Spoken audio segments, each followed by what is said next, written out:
Hello, everybody.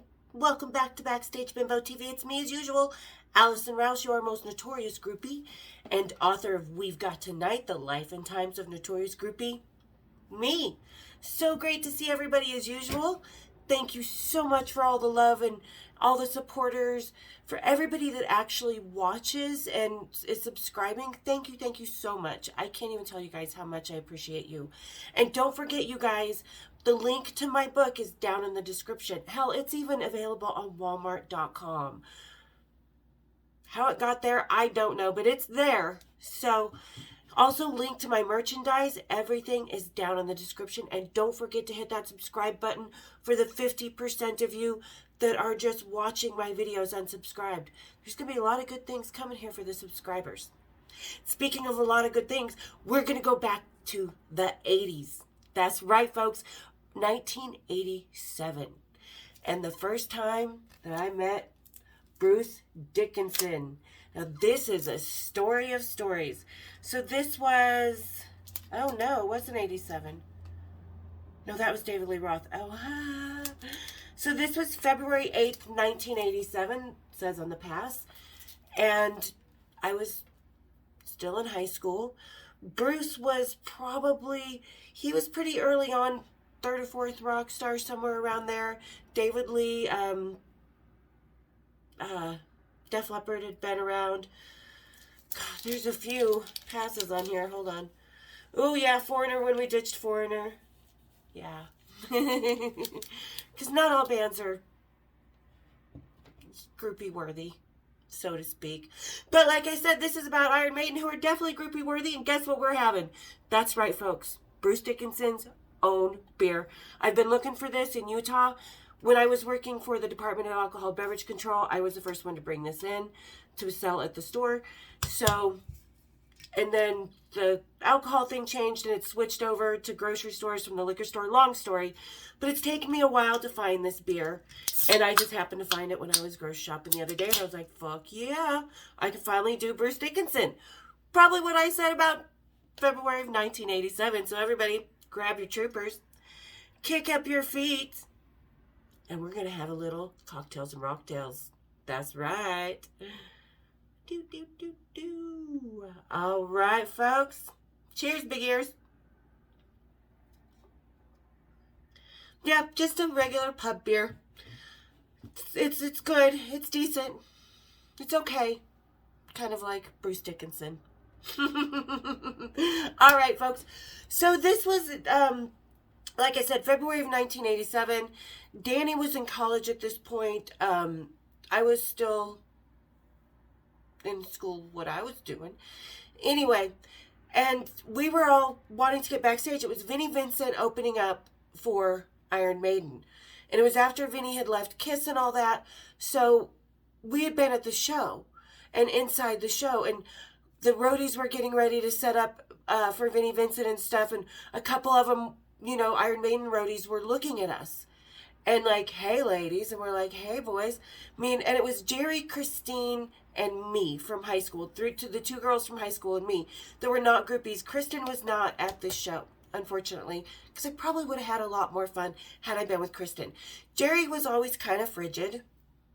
And Christine, frigid and judgmental, but kind of curious, wanted to go backstage. So we looked at these roadies and we were standing in general admission right at the front row, which this is the only time I've ever been in the front row, up against that railing. Groupies do not hang out at the front row, despite what some faux groupies say. Hey, here's my boobies, supporting you in the front row. Honey, if you were a groupie, you'd be sitting on the side of that fucking stage. No. Anyway, so we looked up at the roadies and I'm like, I want to go backstage. So he did. The two roadies came down, and he looked kind of like Tommy Aldridge, I think he's from Whitesnake, drummer, the curly hair, skinny face. This is what that roadie, I remember him looking like. So he came and grabbed me and Kristen and took us backstage. And I was like, oh my God, this is so cool. You know, I was so excited. And he's like, oh, let me introduce you to Vinnie Vincent. And I was like, I don't care who the fuck is Vinnie Vincent, because at the time, I didn't know. I knew who Iron Maiden was and Bruce Dickinson was. That's who I wanted. Mm. Yeah, basic pub beer. Like I said, like its owner. So anyway, we go backstage. So he takes us in Vinnie Vincent and Invasion's dressing room and stuff. They're like, hey, ladies. And Jerry's just out there. Jerry's just in the crowd. She's like, no, I didn't want to go backstage. I'm not that kind of girl. Well, I am. So I'm going backstage, and I'm not afraid to say I am that kind of girl. Nothing wrong with that kind of girl at all. So anyway, we're backstage, and they're all, hey, ladies. And Vinny's all talking to me, and one of the guys, I don't remember who else was in his band. It wasn't really that significant. I think Mark Slaughter was, maybe. I can't remember. Anyway, I just remember Vinny coming, and he's a little guy. So I was, except for Klaus Meine and I are about the same size. So I was okay with that. But if you're smaller than me, no, you can't ride this ride. You have to be this tall to ride this ride. And Vinny's coming over in his heels, and I'm just like, hey, what's up? Not really into it. And he's all, you should come with me, you should come with me. And he's flirting. He's like, oh, come back here. And he drags me into the bathroom and is trying to get me to, and I'm like, no, nope, mm-mm. It's like a Jack in the Box popped right back up. Mm-mm, nope. Not going to do that. And he was trying to keep me in this bathroom stall. And I was just like, no. Mm-mm. So I had to literally crawl over him to open the stall and get the fuck out. And he's trying to pull his dick out. And I'm just, dude, definitely, I don't do Tic Tacs. Their little breath mints. So I crawl over him and I get out and I'm all frustrated. And I'm coming through the dressing room and I'm like, Christine, where are you? And she's just sitting on the couch. She's like, oh my God. And she's kind of looking at me like I had done something, which I hadn't. Because I didn't want Vinnie Vincent. And no is no. And I'm walking out. I will kick you in the nuts and walk out. So fortunately, I didn't have to kick Vinnie in the nuts. But, so I'm like, no. I'm like, I don't want to be here. These guys are just gross.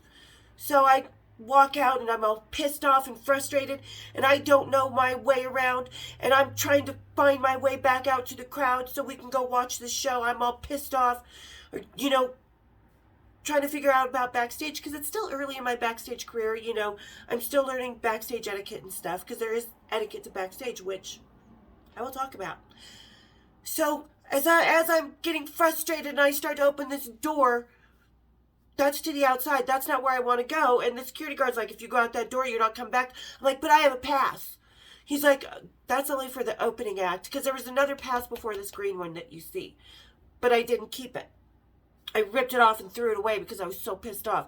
And it was a Vinnie Vincent Invasion guest only. Which at the time was, some opening bands and headliners kept their groupies very separate because they didn't want to get anybody sloppy seconds. So as we're walking out, I'm like, well, this guy said and blah, blah, blah, and that guitar player was trying to get me and I'm just not. And I didn't realize behind me out of the dressing room, because the dressing room for Iron Maiden was right there, was the band coming out, getting ready to go on stage. And it's Bruce Dickinson. Yeah, Bruce Dickinson, right there. Yep. And I'm sitting there because the security guard is talking to me. He's like, well, I can sell you a better pass. And I've got a checkbook with me. I'm like, okay. So I'm starting to write a check. I forgot about that. I always forget this part. Because he's like, well, I'm going to have to kick you out with that pass anyway. He's like, but I've got these passes. And he's trying to sell me these two working passes, all access passes for $100. And I'm like, okay. And I start to pull out my checkbook. Nope. Behind me, like I said, was Bruce Dickinson and the band. And the promoter, Sherman, one of the promoters for United Concert, Sherman. Anyway, so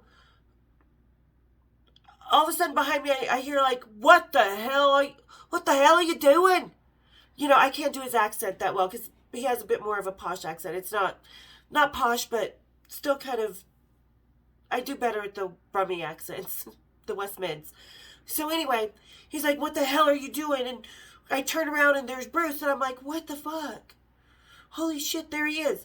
And okay, Bruce is still my height. I was a little bit taller than him with my heels on, but I was young. I was 16 years old and still like, woohoo, rock and roll. Because 16 is the age of consent in the state of Utah. Not legally adult, but anyway.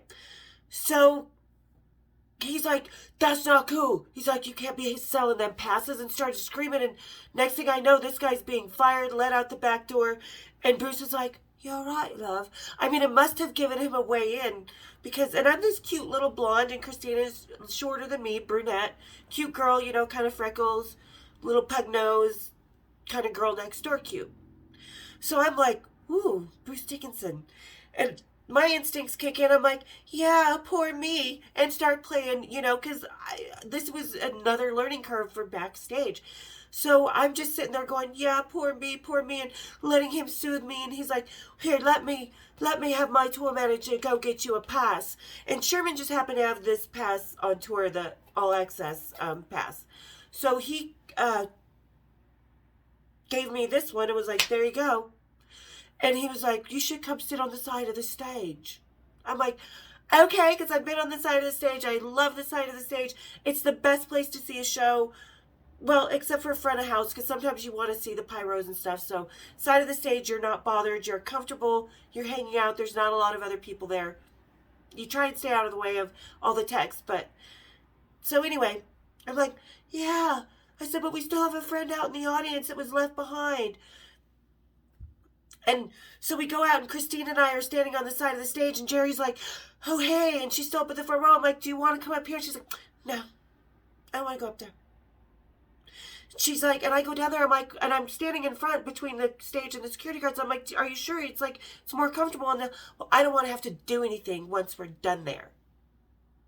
So I turned around and walked off and let her stay there and be squished in the general admission the whole time. Just make your choices, bitch. Stand on the side of the stage where Christine and I are having fun, having drinks, watching a great show, being comfortable, not manhandled and squished, because the whole time we were watching Jerry all uncomfortable in the front row. Dummy. So show goes on and stuff, and they start to do the after show, and Bruce is coming over, and he's like, you okay? Because your rocker will come and check on you when he's coming over to the side of the stage to switch guitars or whatever, drum solo. You all right, love? So you're great. Yeah.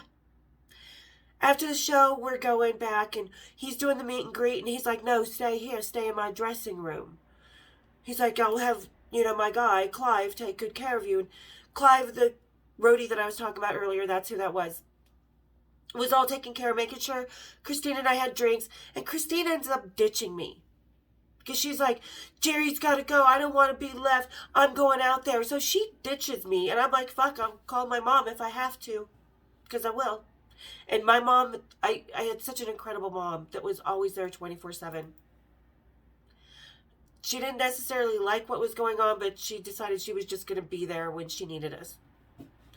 Or when we needed her, me and my friends. So, great, awesome mom. I'm like, I'll just call her. Come and get me. I don't know where I am exactly, because Salt Lake City was still new to me. And I was still learning, the area. But, so, yeah. Ended up staying there in Bruce's dressing room by myself, waiting.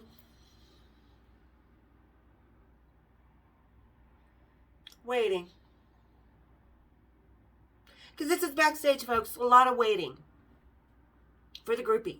Because we're not the roadies. We're not tearing and setting down. We're not busy during the show.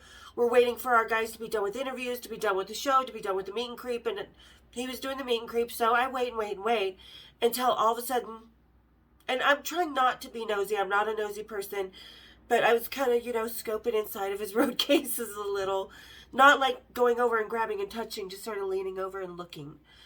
So, turn around, door opens, and there's Bruce, and he comes over, and he's trying to be all suave as best he can, but he is a classic guy, but he's not the suavest. He's a swashbuckler, let's put it that way. I mean, he does fence.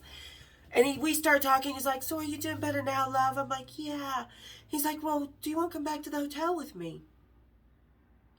Okay. Which I knew what that meant. And I was learning really quick what come back to the hotel with me means. You can say no, but I didn't want to, so I said yes. And he asked me how old I was, and I ripped out my ID, said I was 22. I mean, these guys should have known I was like 22 for like 5 or 6 years. How old are you, 22? Every time for like 6 years. They should have known. But they didn't. I swindled. So we go back to the hotel. We're at the hotel bar. He's smiling and laughing and leaning in and being the, guy, because he's a man. Bruce is like a nice man. He can take control and, grab a girl at the right spot. But as for as short as he is, and I was really surprised, and he is really interesting. And we were talking about fencing, because he is a fencer. And he would take some of his equipment out on the road, so he would kind of get a little workout, usually backstage, but he had some of them up in his room. He's like, well, let's go up and I'll teach you how to fence. And I'm like, I didn't know you could fence with something that small. I mean, compared to an actual sword,